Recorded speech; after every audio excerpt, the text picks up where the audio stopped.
حضرت خواجہ قطب الدین بختیاری کاکی رحمت اللہ علیہ، جن کی قبر آج بھی دلی کے قطب مینار کے اندر موجود ہے، وہ مغل بادشاہوں کے پیر تھے۔ وہ کس کے؟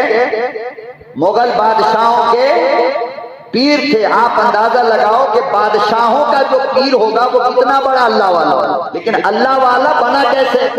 جب یہ پیدا ہوا، بچپن تھا، چھوٹے تھے، تو اماں ابا دونوں مل کر بیٹھ گئے اور فکر کرنے لگے کہ بچے کو سیدھا کیسے رکھا جائے، اس کی تربیت کا کیا نظام بنایا جائے۔ میاں بیوی دونوں، ابھی بچہ گود میں، مگر فکر شروع ہو گئی۔ حضرت خواجہ قطب الدین بختیاری کاکی کی اماں، آپ کی والدہ، والد دونوں بیٹھ گئے اور کہنے لگے بچے کی تربیت کا نظام کیا ہوگا، بچے کو شریف بنانے کا طریقہ کیا ہوگا، بچے کے دل میں اللہ کا ڈر بیٹھانے کا نظام کیسے بنے گا۔ اللہ اکبر و کبیرہ لوگو، اندازہ لگاؤ، تم اپنے جوان بچوں کی فکر کرتے نہیں ہو، تم اپنی جوان بیٹیوں کی فکر نہیں کرتے ہو، تم اپنے جوان لڑکوں کی فکر نہیں کرتے ہو، مگر وہ کیسا اللہ والا ہے کہ بچہ گود میں ہے، فکر شروع ہوئی، تھوڑا بڑا ہوا، بچہ تھوڑا بڑا ہوا، باپ نے فوراً مدرسے میں لے جا کر ڈال دیا۔ کہاں ڈالا؟ بولو بھائی، کہاں ڈالا؟ مدرسے میں لے جا کر کے ڈال دیا۔ مدرسے میں ڈال دیا، بچہ پڑھنے لگا۔ دیکھو تربیت کا انداز، بچے کو اچھا بنانے کا طریقہ کیا ہوتا ہے، ان لوگوں سے سیکھو۔ بچہ ڈیلی مدرسہ جاتا، واپس آتا۔ کچھ دنوں کے بعد ماں باپ نے کہا کہ اب بچے کے دل میں اللہ کا یقین اور اللہ کی محبت ڈالنے کی عادت شروع کرنی چاہیے۔ والد نے کہا کہ بہت اچھی سوچ ہے آپ کی، فوراً اس کی تیاری کرو۔ ایک دن روٹی بنا کر اماں نے چھپا کر ایک جگہ رکھ دیا، انداز دیکھے۔ بچہ آیا مدرسے سے بھوکا پیاسا، کہنے لگا امی بہت بھوک لگ رہی ہے۔ امی نے کہا بیٹا، ہمیں جب بھوک لگتی ہے تو ہم اللہ سے مانگتے ہیں۔ کس سے؟ ابا کو جب بھوک لگتی ہے تو ابا اللہ سے مانگتے ہیں۔ تو تمہیں بھوک لگی ہے تو تم بھی اللہ سے مانگو، اللہ روٹی دے گا، ہمیں بھی دیتا ہے، ابا کو بھی دیتے ہیں، تم کو بھی دیں گے۔ امی کیسے؟ کہا کہ جانماز اٹھا کر لاؤ۔ بچہ چھوٹا سا ہے، جانماز اٹھا کر لایا۔ ماں نے فرمایا کہ اسے بچھاؤ، تم بچھا کر مت دینا، یاد رکھو یہ بات، بچے کو خود کہو بچھانے کے لیے، اور ایک بار بچہ ٹیڑھا بچھائے گا، الٹا بچھائے گا، آپ اس کو کہو بیٹا خانہ کعبہ ادھر ہے، ادھر بچھایا جاتا ہے۔ میں قسم کھا کر کہتا ہوں اللہ اسے 200 سال کی عمر بھی دے دے تو وہ بھول نہیں سکتا ہے، یہ سب نہیں بھولے۔ بیت اللہ ادھر ہے، بچے کا دماغ بالکل تیز ہوتا ہے، ایک بار جو کہہ دو موت تک یاد رکھتا ہے۔ ماں نے کہا کہ بیٹا ایسے بچھاؤ۔ امی کیوں؟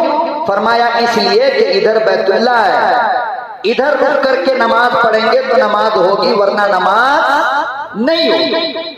دیکھو مسئلہ معلوم ہو گیا۔ 5 سال کے بچے کو کس نے بتایا؟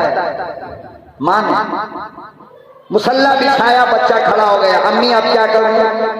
پھر امی بازو میں کھڑی ہو کر کہتی ہے بیٹا ایسے ہاتھ باندھو، ہاتھ اٹھاؤ پھر باندھو، پھر رکوع کر کے بتایا، پھر سجدہ کر کے بتایا۔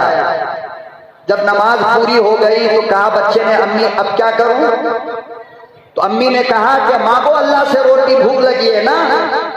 بچے نے چھوٹا چھوٹا ہاتھ اٹھایا اور کہنے لگا اللہ میاں مدرسہ پڑھ کے آیا ہوں، بہت بھوک لگ رہی ہے، روٹی دیجئے نا۔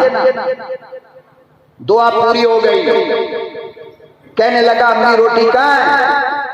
امی نے کہا بیٹا جانماز پہ روٹی تھوڑی آئے گی، ابھی آپ نے مانگا ہے، اب گھر میں جا کر کے ڈھونڈیے، کہیں پہ مل جائے گی۔ تو ماں نے تو پہلے سے روٹی رکھا تھا نا، بچہ گیا ڈھونڈتے ڈھونڈتے روٹی تک پہنچ گیا. روٹی کھانے کے بعد کہنے لگا امی ہمارا اللہ کتنا اچھا ہے, نہیں ہم کو بھی کھلاتا ہے, جانور کو بھی کھلاتا ہے, دیکھیے نا چھوٹی سی دعا مانگے اور 2 روٹی دے دیے. بتاؤ اس کا یقین کتنا مضبوط ہو گیا ہو. اللہ ایسی ماں جب ہوگی تو بچہ شرابی نہیں ہو سکتا ہے, بچہ چرس افیم اور گانجے کا دیوانہ نہیں ہو سکتا ہے.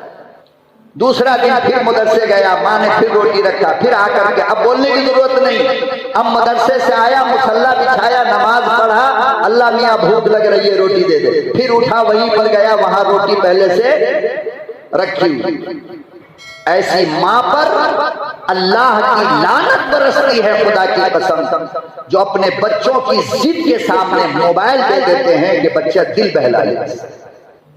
اچانک ایک مرتبہ بچہ مدرسہ گیا اور ماں کو یاد نہ رہا, دور رشتہ دار کے یہاں شادی تھی, جلدی جلدی میں بیچاری روٹی بنائے بغیر رشتہ داری میں چلی گئی شادی میں شریک ہونے کے لیے. جب وہاں پہنچی بچے کے آنے کا ٹائم معلوم ہوا اور یہ خیال آیا کہ آج تو ہم نے روٹی رکھا نہیں ہے, آج تو پورا رات کھل جائے گا. بچے کے دل میں تکلیف ہوگی کہ ممی جھوٹ بولتی تھی.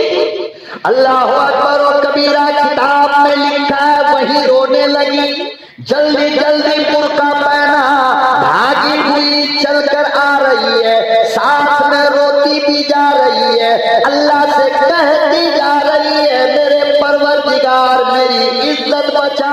الہ العالمین میں نے تیرے لیے یہ کام کیا کرتی تھی, میں تیرا یقین پیدا کرنے کے لیے بچے کو یہ عادت ڈالا کرتی تھی, آج مجھ سے غلطی ہو گئی, میرے مولا میری آبرو کی حفاظت فرما, میری لاج رکھ لے.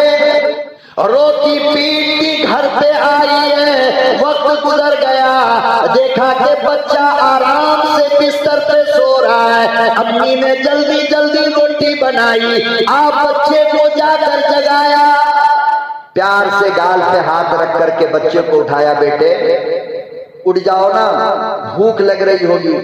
کہنے لگا امی نہیں نا بھوک بالکل نہیں ہے. کہا کیسے؟ کہا کہ ہاں مدرسے سے آیا, مصلی بچھایا, دعا مانگی, کچن میں گیا تو بہترین کوالٹی کی روٹی وہیں رکھی ہوئی تھی, بنی بنائی, میں کھا کر کے سو گئے. اور آگے جو بات اس بچے نے کہا ہے, اپنے رب کو دیکھو وہ کیسا کریم ہے. وہ فرماتا ہے میرے بندو تم ایک قدم بڑھو میری طرف. کتنا؟ ایک قدم. تمہارا رب تمہاری طرف 10 قدم دوڑ کے آتا ہے. تم کوشش تو کرو, کرتے ہی نہیں. بچہ کہنے لگا ممی آج جس برتن میں روٹی رکھی تھی وہ برتن بھی الگ تھا. فرمایا ممی تم جو سالن دیا کرتی تھی آج سالن بھی الگ تھا. فرمایا امی جان آج تو روٹی کا مزہ بھی الگ تھا. فرمایا امی جان جب تم رہتی ہو تو برتن بھی اچھا نہیں رہتا ہے, سالن بھی اچھا نہیں رہتا ہے, اور روٹی بھی اچھی نہیں رہتی ہے. جب تم چلی جاتی ہو میرا پروردگار مجھے سب کچھ اچھا دیتا ہے, مجھے بڑی خوشی ہوتی ہے. ماں نے اتنی اچھی تربیت کیا, ماں نے اس طرح عادت بنائی, ماں نے اس طرح محنت کیا. لوگوں پھر زمانے میں دیکھا اتنا بڑا اللہ کا ولی بن گیا. آج ہماری ماؤں میں نہ حیا باقی ہے, نہ شرم باقی ہے, نہ تربیت کا انداز باقی ہے. بچوں کے سامنے گالی بکتی ہے, بچوں کے سامنے جھوٹ بولتی ہے, بچوں کے سامنے شوہر سے لڑتی ہے. تو بچہ ولی کیوں بنے؟ بچے کے دل میں اللہ کی محبت کیوں آئے؟ بچے تو معصوم ہوتے ہیں نا. علماء نے لکھا ہے کہ خبردار تم یہ غلطی کبھی بھی بچوں کے سامنے مت کرنا. میاں بیوی کی لڑائی اور میاں بیوی کے جھگڑے بچوں کے سامنے کبھی مت کیا کرو، ورنہ تمہارا جھگڑا تو ایک دن میں ختم ہو جائے گا مگر بچہ زندگی بھر کے لیے بگڑ جائے گا، پھر نہیں سنبھال پاؤ گے. پھر وہ بھائی بہن لڑیں گے تو تم کس منہ سے کہو گے بیٹا لڑا نہیں کرتے؟ وہ پلٹ کر کہے گا تم بھی تو میری ماں سے لڑتے نہیں ہو کیا؟ قرآن کریم اٹھا کر دیکھو، تمام نبیوں نے اللہ سے جھولی پھیلا کر یہی دعا مانگی، ربنا ہب لنا من ازواجنا وذریاتنا قرۃ اعین. تمام نبی نے یہ دعا مانگی، میرے پروردگار مجھے نیک بچہ دے. ابراہیم نے مانگا، اسماعیل نے مانگا، یحییٰ نے مانگا، زکریا نے مانگا، نوح نے مانگا، ایوب نے مانگا. تمام